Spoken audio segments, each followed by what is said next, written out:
जोशी पत्रकारिता जनसंचार विश्वविद्यालय जयपुर संशोधन विधेयक 2020 पे बोल रही हूँ। अभी बहुत सी बातें मेरे से पूर्व वक्ताओं ने करी और कि हम किस तरीके से ला रहे हैं, क्या हमारी मंशा है, पॉलिटिकल तंज भी कसे, हमारे शीर्ष नेतृत्व का भी नाम लिया। लेकिन मैं एक बात पूछना चाहती हूँ, जहाँ आज इतने गंभीर आप एजुकेशन के प्रति हैं, इस विश्वविद्यालय के प्रति हैं, मैं भी आपकी स्मृति के मेमोरी रिफ्रेश कराना चाहती हूँ कि जब हम इसको लेकर आए तो इस विश्वविद्यालय को बंद करने का काम किसने किया? आप वो बिल लेकर आए, उसके एम्स एंड ऑब्जेक्टिव्स मैं आपको यहाँ पर पढ़ के सुनाना चाहती हूँ। तब शायद हम शर्मशार नहीं हुए, तब हम एजुकेशन को किस तरफ ले जाना चाहते थे, तकनीकी शिक्षा हम देना चाहते थे, where the world is so competitive. तब आप लेकर आए और आपके एम्स एंड ऑब्जेक्टिव्स कहते हैं, and I like to quote again, cabinet subcommittee has taken a decision to close down Haridev Joshi Journalism and Mass Communication University, Jaipur, as there is no justification for continuing the university. ये आपका कारण था। आप यही लिख देते कि जो हम एजुकेशन को भगवाकरण करना चाहते हैं, उस एजेंडा में ये हमारी फिट नहीं होती, इसलिए हम इसको बंद करना चाहते हैं। आप बाकायदा अपने बिल के अंदर लिखते हैं, there is no justification for continuing this university. मुझे बड़ा ताजुब हुआ, और जब इस बिल की बात आएगी या मेरे निजी राजनीतिक अनुभव की बात आएगी तो एक दो पंक्तियां कहना चाहती हूँ। सजाएं बेगुनाहों को मिलेंगी बेगुनाही की, सजाएं बेगुनाहों को मिलेंगी बेगुनाही की, कि फर्दे जुर्म के मुजरिम के मुनसिफ बेखबर होंगे।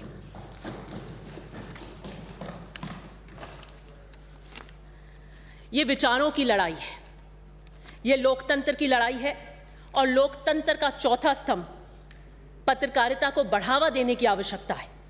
लेकिन आप उसके विपरीत काम कर रहे हैं, क्योंकि भाजपा को गोदी मीडिया पसंद है।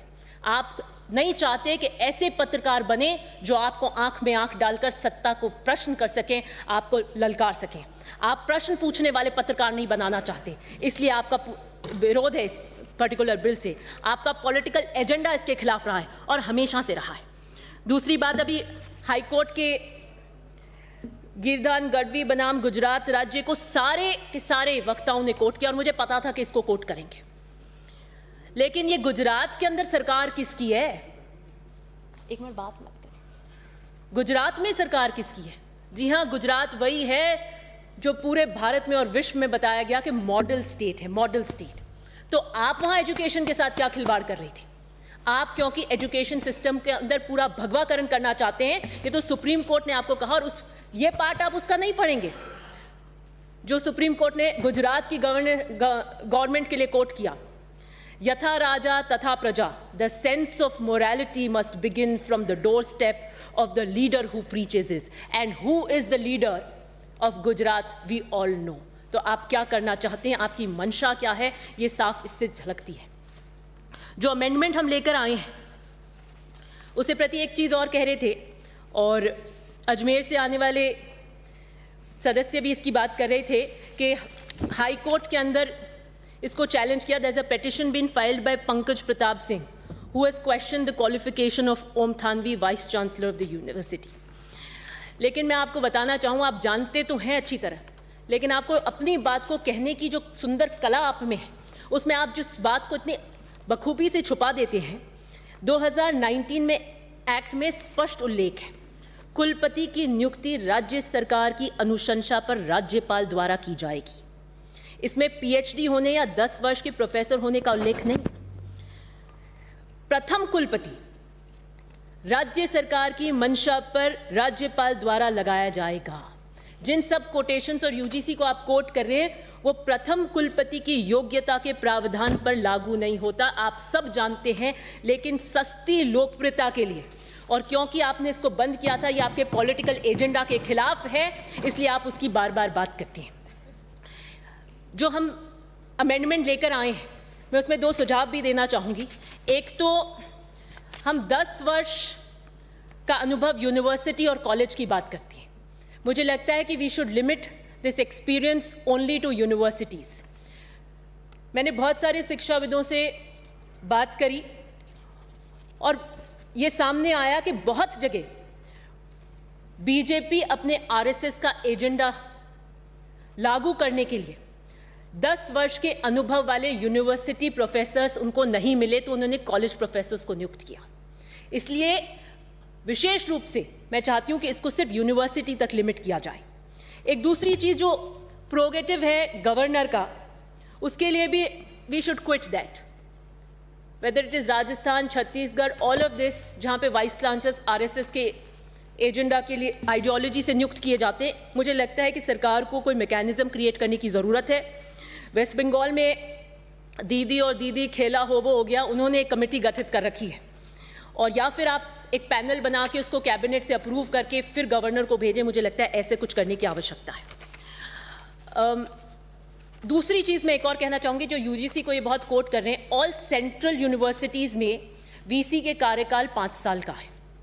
राजस्थान के अंदर एनएलयू एकमात्र यूनिवर्सिटी है जिसमें वाइस चांसलर का टेन्योर 5 साल का है। इसलिए 3 साल की अवधि आमूलचूल परिवर्तन करने, एक नए पत्रकारिता यूनिवर्सिटी को स्थापित करने के लिए कम है। आज हमारी सरकार का भी टर्म 5 साल होता है, तो 3 साल की अवधि कम होती है। तो मुझे लगता है सरकार को इस पे भी विशेष ध्यान देना चाहिए कि हम इसका टर्म 5 साल करें। एक मेरा सजेशन सरकार के लिए ये भी है कि एक हायर काउंसिल एजुकेशन में बनाएं, क्योंकि एक नेशनल एजुकेशन पॉलिसी जो ये लेकर आए हैं, जो सैफ्रनाइज करती है, प्राइवेटाइज करती है, और क्योंकि सब बता रहे थे कि कॉन्करेंट लिस्ट में है, नेशनल करिकुलम फ्रेमवर्क भी अभी लागू करेंगे, हमें भी स्टेट में एजुकेशन पॉलिसी पर ध्यान देना चाहिए। और कोई बहुत ज़्यादा समय नहीं लगेगा। मैं मानती हूँ कि हम अपने लास्ट लेग के बजट के तरफ आ गए हैं, पर 3 मंथ्स के अंदर अगर हम कमेटी गठित करें, डेलिब्रेशन करें, और तो वो हमारे को फ्रेमवर्क दे सकती है। दूसरी बात आ जाती है, जो अभी एडवाइजरी बोर्ड ऑफ मैनेजमेंट की जो मीटिंग थी, जिसको कैंसिल कर दिया था गवर्नर ने, Rajasthan governor stop syndicate meeting in journalism university. मैं वो ऑर्डर भी अपने साथ लेकर आई हूँ, जिसमें वो कहते हैं, एक ऑर्डर निकालते हैं और कहते हैं उनके द्वारा विभिन्न नीतिगत निर्णय लिए जाते हैं जो प्रशासनिक दृष्टि से उचित नहीं है। अंतिम 3 महीनों में कोई भी नीतिगत निर्णय नहीं होने चाहिए। मुझे बड़ा आश्चर्य हुआ, does the governor have the power to take out something so is very very surprising. 3 माह में क्या हो जाएगा? क्या कुलपति को चुनाव लड़ना है? क्या वो मतदाताओं को प्रभावित करेंगे? ऐसा क्या हो जाएगा? और इस 3 महीने के अंदर आप यूनिवर्सिटी के रूटीन वर्क्स को भी ठप्पा लगा देना चाहते हैं, आप उसको बिल्कुल लेम डक कर देना चाहते हैं। ये आपकी मंशा है। Anything that does not fit into your political agenda that can be misused by these हिटलरशाही फरमान जो इस तरीके से निकालते हैं। यशपाल कमेटी कहती है हर राज्य के अंदर एजुकेशन काउंसिल बनाएं।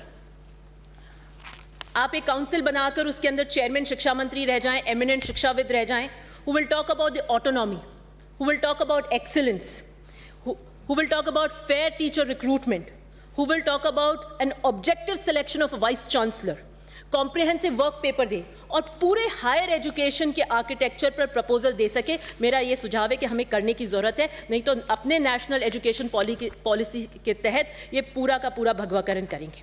और इसका सर्वश्रेष्ठ उदाहरण मैं देखती हूँ, जो आपके वाइस प्रेसिडेंट हैं south Asian institute of peace and reconciliation के ऊपर जाते हैं इनॉग्रेशन के अंदर और कहते हैं, आई एम सरप्राइज टू से अ vice president of India can have such a quote, and I quote what he says: "We are accused of saffronizing education, but then what is wrong with saffron?" Anurag Thakur भी कहते हैं कि भगवा देश का रंग है, तो राष्ट्रीय रंग घोषित कर दीजिए, आपके पॉलिटिकल एजेंडा को सूट करता है। हम इंडिया की बात करते हैं, न्यू इंडिया की बात करते हैं, इंडिया 75 की बात करते हैं, इंडिया अमृत काल में एंटर हो रहा है। 1 साल के बजट को आप 25 साल का प्रावधान कर देते हैं कि इंडिया अमृत काल में एंटर हो रहा है। Do you want India to be progressive और do you want to be regressive? Just because being saffronizing, and what is wrong with saffron, a vice president of India says, because it suits your political agenda, और आप चाहते हैं कि आने वाली पीढ़ियां इस तरीके से अंधी हो जाएं जो आपके अल्टीमेट गोल, आपके पॉलिटिकल एजेंडा को सूट करें। I welcome this bill and I therefore withdraw my amendment. Thank you.